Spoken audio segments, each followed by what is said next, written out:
오늘 빌립보서 2장 19절에서부터 24절까지 말씀을 통해서 복음을 위한 좋은 동역자, 한번 따라하지 않습니다. 복음을 위한 좋은 동역자, 이와 같은 제목으로 여러분과 함께 은혜를 나누기 원합니다. 우리가 세상에 살면서 누구를 만나느냐가 일생에 참 중요한 그러한 만남이 있습니다. 누구를 만나느냐 굉장히 중요하죠. 중국의 그 전국시대 제나라의 재상 중에 관중이라는 사람이 있습니다. 관중의 젊은 시절에 그 친구와의 우정을 나누는 그러한 이야기가 있는데요. 우리가 중고등학교 때 이 이야기를 다 들어봤을 것입니다. 관중은 친구 포숙이라는 사람과 친구 포숙이라는 사람과 함께 장사를 했었는데요. 이익을 나눌 때면 항상 관중이 포숙보다 많이 가져갔더래요. 그 이익을. 그런데 포숙은 관중이 자기보다 더 많은 이익을 가져가는 것을 욕하지 않았다고 합니다. 왜냐하면 관중이 자기보다 강남을 알고 있었기 때문이었다는 거죠. 그런데 한 번은 포숙과 관중이 전쟁터에 군사로 징집돼서 나가게 됐습니다. 그런데 중간에 관중이 도망쳐버렸어요. 그런데 그 친구가 도망쳤으니까 이 포숙이 굉장히 위험에 처해 있었죠. 그러나 포숙이 관중은 비겁한 사람이라고 한 번도 비난하지 않았다는 겁니다. 왜냐하면 관중에게는 늙은 어머니가 계시기 때문에 그 전쟁터에서 어머니를 생각하면서 아마 어머니를 돌보기 위해서 가지 않았을까라고 그렇게 이야기했다는 것입니다. 포숙은 친구 관중이 그 많은 허물과 부족함을 이해해주고 덮어줬던 친구였습니다. 나중에 관중이 높은 벼슬을 하게 됐을 때에 그가 이렇게 얘기했다고 해요. 나를 낳은 이는 부모요, 나를 알아주는 사람은 오직 포숙뿐이다 라고 그렇게 이야기했다는 겁니다. 이해하고 자신을 아끼고 자신을 포용해 주는 사람, 그 사람이 바로 포숙이었다라고 그렇게 이야기하더라는 것입니다. 기독교인은 죄인의 올무에 매여서 신음하는 사람들을 이해하고 긍휼히 여기는 존재로서 하나님께서 우리를 불러주셨습니다. 오늘 성경의 빌립보서 2장 19절에서 24절에 보면 사도 바울의 아주 좋은 동역자에 대한 내용이 나옵니다. 어떠한 동역자이냐? 복음을 위한 좋은 동역자가 나와요. 여러분, 이 시대에 좋은 동역자가 되시기를 주님의 이름으로 축원합니다. 그런데 이 좋은 동역자는 어떠한 사람이냐? 하나님 앞에서 복음 때문에 사도 바울과 함께 복음을 위해서 살았던 사람이다 라고 그렇게 이야기합니다. 저는 오늘 두 가지를 통해서 좋은 동역자의 모습에 대해서 나누기 원합니다. 첫째로, 좋은 동역자가 되기 위해서는 주님의 다스림을 받아야 된다는 겁니다. 한번 따라해서 합니다. 좋은 동역자는 주님의 다스림을 받아야 됩니다. 우리 옆에 분한테 좋은 동역자는 주님의 다스림을 받습니다. 좋은 동역자는 어떤 사람이냐? 주님의 다스림을 받는다는 겁니다. 21절에 보니까 그들이 다 자기를 구하고 그리스도 예수의 일을 구하지 아니하되 그랬습니다. 디모데를 설명하는 단어 중에 하나입니다. 이게 디모데를 사도 바울이 뭐라고 설명하느냐? 그들이 다, 즉 이 빌립보에 있는 사람들이 다 자기를 구한다는 거예요. 자기를 위해서 산다는 거예요. 그런데 다 구하고 그리스도 예수의 일을 우선으로 하자. 물론 빌립보 안에 있는 성도들도 예수를 위해서 살았지요. 그러나 우선순위가 예수가 아니라 뭐예요? 차선이 예수가 되더라는 겁니다. 우선은 다른 것이 되었다는 겁니다. 물질이 될 수도 있고 내 사업이 될 수 있고 부모가 될 수 있고 자녀가 될 수 있고 나의 여러 가지 중대한 일들이 예수님보다 앞설 수가 있죠. 그런데 사도 바울은 이 빌립보 성도들에게 디모데를 이야기하면서 그들이 다 자기의 일을 구하고 그리스도 예수의 일을 구하지 아니하되 디모데는 복음을 위하여 나와 함께 수고한 사람이다. 그렇게 이야기했다는 것입니다.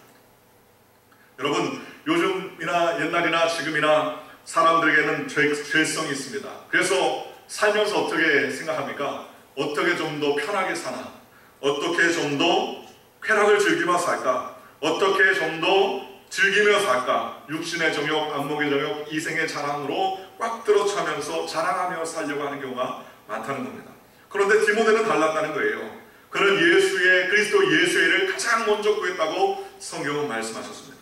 그래서 사도 바울은 디모데를 설명할 때 나와 함께 복음을 위하여 수고했다라고 그렇게 이야기하고 있다는 것입니다. 수고하였다라는 히브리의 원뜻은 뭐냐면 종노릇했다라는 그런 뜻이에요. 복음을 위해서 종노릇했다라고 그렇게 이야기하는 것입니다. 디모데는 하나님이 주인이시고 그 주인이신 하나님을 주인으로 섬기며 종노릇했던 그런 하나님의 일꾼이었다라고 그렇게 이야기하더라는 것입니다. 그렇기 때문에 어떻습니까? 좋은 동역자다라고 이야기합니다. 이렇게 주님의 다스림을 받았기 때문에 내 뜻대로 할 수 있는 것 같지만 내 뜻대로 하지 않았습니다. 시간이 갈수록 말과 선택과 행동이 어떻게 됩니까? 주님과 같이 변하기 시작합니다. 하나님의 은혜로 깊이 잠기기 시작하는 것입니다. 19절 보면 이렇게 말합니다. 내가 디모데를 속히 너희에게 보내기를 주 안에서 바람은 됩니다. 그리고 24절에 뭐라고 말합니까? 나도 속히 가게 될 것을 주 안에서 확신하노라 그랬습니다. 사도 바울이 지금 어디 있습니까? 사도 바울이 로마의 감옥에 갇혀 있어요. 죄인의 몸으로서 갇혀 있습니다. 그런데 그 당시의 황제가 바로 네로 황제 아닙니까? 그러니 기독교를 받기했던 황제로 추정하는데 사도 바울은 자신을 네로의 죄수라고 생각하지 않더라는 겁니다. 역사의 주관자이신 나는 하나님의 종이다. 지금 비록 감옥에 들어가서 오늘 죽을지 내일 죽을지 알 수 없지만 사도 바울은 나는 네로의 종, 네로의 죄인이 아니라 나는 하나님의 종이다라는 그와 같은 확신을 가지고 있습니다. 그러니 지금 상황은 감옥이요, 지금 상황은 묶여있는 상황인데도 불구하고 그는 뭐라고 합니까? 나도 속히 가게 될 것을 주 안에서 확신한다. 그렇게 선포하고 행동하더라는 것입니다. 왜 이러한 소망을 가지고 있습니까? 그것은 바로 주님의 다스림을 받기 때문이라는 것입니다. 주님의 다스림은 나의 크기와 상관없이 하나님께서 역사해 주시라는 것입니다. 생명은 어떻게 해요? 작은 것으로부터 역사합니다. 생명이 처음부터 큰 거에 역사하나요? 아름드리 나무가 처음부터 순식간에 박혀서 커지게 됩니까? 그렇지 않습니다. 작은 생명 하나가 처음에 시작됐다는 것입니다. 큰 곰도 처음에는 작은 새끼로부터 시작했다는 거예요. 꽃잎 하나도 작은 씨앗으로부터 시작하는 것입니다. 처음에는 미약하고 약해 보이고 연약해도 시간이 가면 갈수록 점점 장수하고 점점 성장하게 되더라는 것입니다. 그러니 여러분, 주님의 다스림을 받으면 그 다스림을 통하여서 하나님의 역사가 증거되고 하나님의 역사가 전파될 수 있게 되더라는 것입니다. 2차 세계대전에 독일이 히틀러의 손아귀에 들어가지고 큰 어려움이 있을 때에 독일에 있는 많은 교회가 대다수 히틀러를 인정했습니다. 그의 전쟁을 지원했었습니다. 그런데 그때 베를린 대학을 나와서 미국의 유니온 대학에서 교수를 일하고 있었던 본 회포 목사님이 자신의 편안한 미국 생활을 뒤로하고 독일로 들어갑니다. 그리고 독일로 건너가서 적극적으로 전쟁을 반대하며 반나치 운동을 하고 히틀러에 대해서 반대하기 시작합니다. 하나님의 뜻이 아니라는 것이죠. 그러다 결국 1945년 독일을 항복하기 바로 직전에 총살형을 당해서 사망합니다. 보네포 목사님 그때 순교했습니다. 여러분, 보네포 목사님 같은 그러한 분이 없었다면 아마 예수님을 따라서 행동하는 독일 교회가 없었을 것입니다. 보네포 목사님 같은 분들이 있었기 때문에 우리나라도 마찬가지죠. 일제시대 때에 신사참배를 다 동요하고 그것에 대해서 다 가결할 때 거기에 동요하지 않고 꿋꿋이 일사각오의 정신으로 나아갔던 주기철 목사님 같은 그런 참 행동하는 신앙들이 있었기 때문에 비록 소수였지만 하나님의 다스림을 받는 교회의 일원이요 하나님의 종들이 될 수 있었다는 것입니다. 많은 사람이 있었기 때문에 기독교가 우리나라 대한민국 기독교가 융성해진 게 아니라 하나님 앞에 다스림 받았던 한 사람 한 사람이 있었기 때문에 하나님이 그 사람들 통해서 역사하는 거예요. 가데스 바네아에서 가나안에 12정탐꾼을 보냈을 때 하나님께서 10명의 정탐꾼 이야기를 듣고서 탄식하는 이스라엘 백성들 앞에서 여호수아 갈렙을 선택하셨습니다. 그리고서 하나님께서 1세대는 다 광야에서 죽고 여호수아 갈렙은 가나안 땅에 들어갈 것이라고 선언합니다. 누구 때문에요? 창조적인 소수였던 여호수아 갈렙의 그 믿음을 보시고 하나님께서 그를 축복해 주셨습니다. 그래서 하나님의 나라는 숫자에 있지 않아요. 숫자에 있지 않아요. 물론 교회가 부흥하고 잘해야 되겠지만 그러나 제일 중요한 것 중에 하나가 뭡니까? 하나님의 역사는 많은 사람을 통해서 역사하신 것처럼 하나님의 말씀이 다스려지고 그 말씀이 박힌 사람들을 통하여서 하나님께서 역사해 주시라는 것입니다. 반대로 18, 19세기에 영국이 선교 절정 시기에 있었지 않습니까? 그때 그 결과가 어떻습니까? 참담했죠. 영국이 인도를 다스렸습니다. 그런데 지금 인도는 어떻습니까? 기독교 국가가 된 게 아니라 오히려 이역이 없는 사람들이 힌두교도가 됐습니다. 세계 최대 힌두 국가가 됐어요. 장로교 국가인 네덜란드가 인도네시아를 440년 이상 다스렸습니다. 우리나라는 40년 일본 치하 있었잖아요. 36년 일본 치하 있었는데요. 그 네덜란드, 선교의 나라 네덜란드가 440년을 인도네시아를 점령했어요. 그런데 인도네시아 어떻게 됐습니까? 지금은 약 2억 4천만 명 중에서 2억 명이 이슬람 사람이 되었습니다. 왜 이렇게 됐습니까?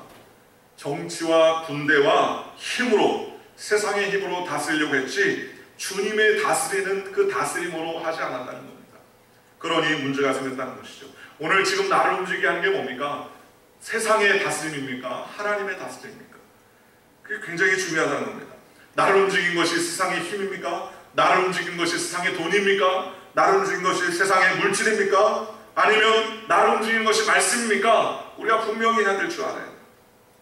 세상에 쏟아나는 정보나 쾌락이 나를 움직입니까? 아니면 말씀이 나를 움직입니까?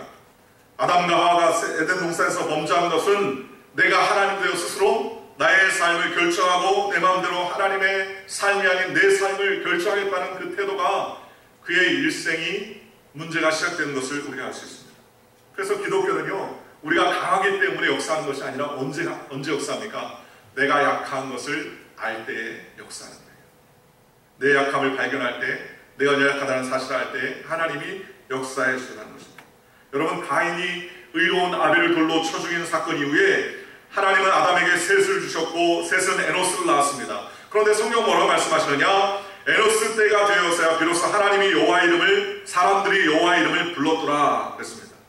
창세기 4장 21절에 셋도 아들을 낳고 그의 이름을 에노스라 하였으며 그때 사람들이 비로소 여호와의 이름을 불렀더라. 그때 에노스 시대 때에 여호와 하나님을 찾고 불렀다는 거예요. 그런데 참 재밌는 것은 에노스란 뜻이 뭐냐? 약하고 병든 사람이라는 뜻이에요. 에노스란 뜻이 약하고 병든 사람. 여러분, 약하고 병들었으니까 누굴 찾습니까? 하나님을 찾는 거예요. 내 지식, 내 능력, 내 노력으로 삶을 살다가 내가 약하게 되고 내 힘으로 살 수 없다는 것을 깨달으니까 누구를 의지합니까? 하나님을 의지하죠. 그러니 뭐예요? 그게 축복 아닙니까? 그게 축복.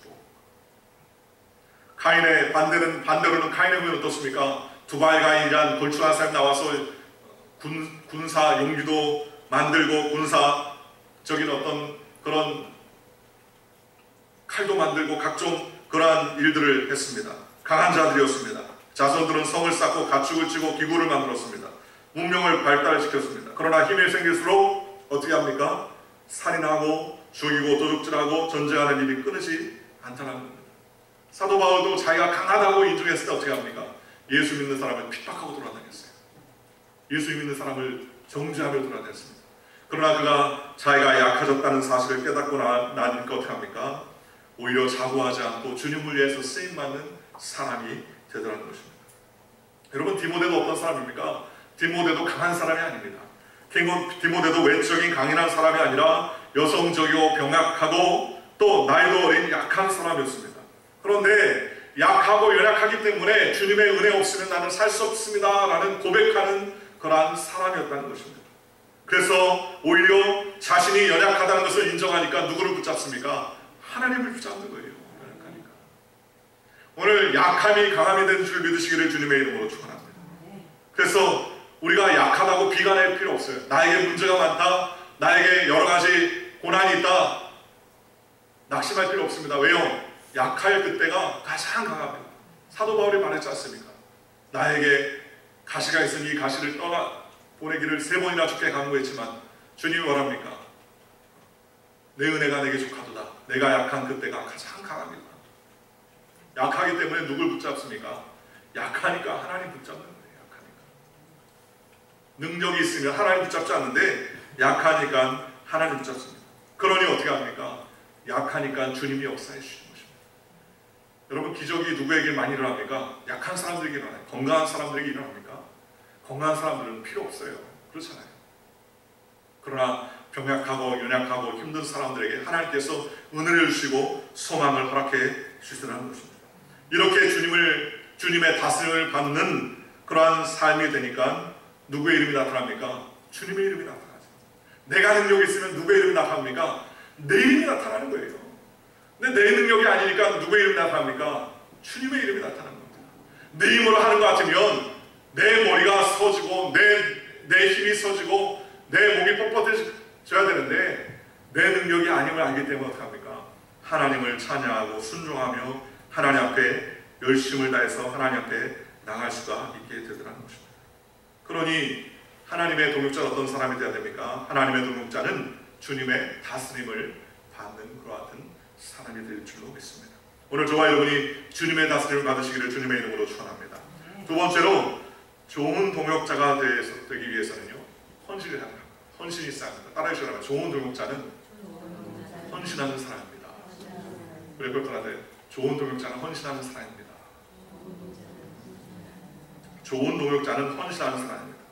22절에 디모데의 연단을 너희가 아나니 자식이 아버지에게 함같이 나와 함께 복음을 위하여 수고하였느니라 라고 그렇게 이야기합니다.